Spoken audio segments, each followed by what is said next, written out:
उत्तर प्रदेश के एक छोटे से गांव बरुआ में रामलाल नाम का एक गरीब किसान रहता था।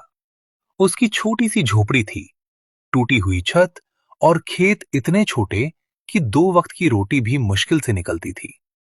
रामलाल का एक बेटा था, मोहन।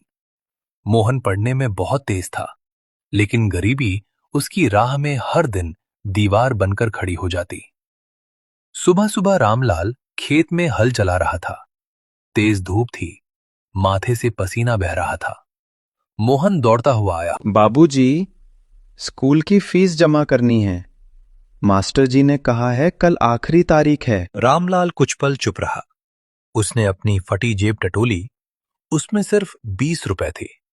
उसकी आंखें भर आईं। बेटा, इस बार शायद फीस ना भर पाऊं।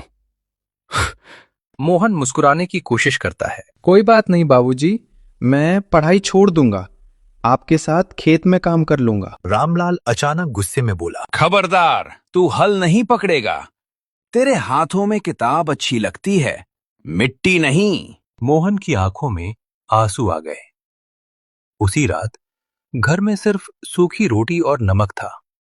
मोहन अपनी मां सीता से बोला, अम्मा, क्या गरीब का बेटा कभी बड़ा आदमी नहीं बन सकता? सीता ने उसके सिर पर हाथ फेरा। बेटा, इंसान गरीब पैदा हो सकता है, लेकिन गरीब मरना जरूरी नहीं होता। उस रात मोहन छत के टूटे हिस्से से आसमान देखता रहा और मन ही मन बोला, एक दिन मैं इतना बड़ा आदमी बनूंगा कि बाबूजी को फिर कभी खेत में मेहनत नहीं करनी पड़ेगी। अगले दिन स्कूल में मास्टर जी ने फीस न भरने पर मोहन को पूरी क्लास के सामने डांटा। जब फीस नहीं भर सकते तो पढ़ने क्यों आते हो? पूरी क्लास हंसने लगी। मोहन की आंखों में आंसू थे, लेकिन उसी पल उसके अंदर कुछ बदल चुका था। उसने मन में ठान लिया, अब गरीबी मेरी पहचान नहीं बनेगी। उसी शाम गांव में शहर से एक बड़ा व्यापारी आया। उसकी गाड़ी पूरे गांव में चर्चा बन गई। मोहन दूर खड़ा उसे देख रहा था।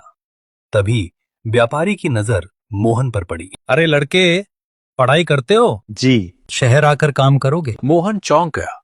उसके सामने पहली बार गांव से बाहर निकलने का मौका खड़ा था और यहीं से उसकी जिंदगी बदलने वाली थी।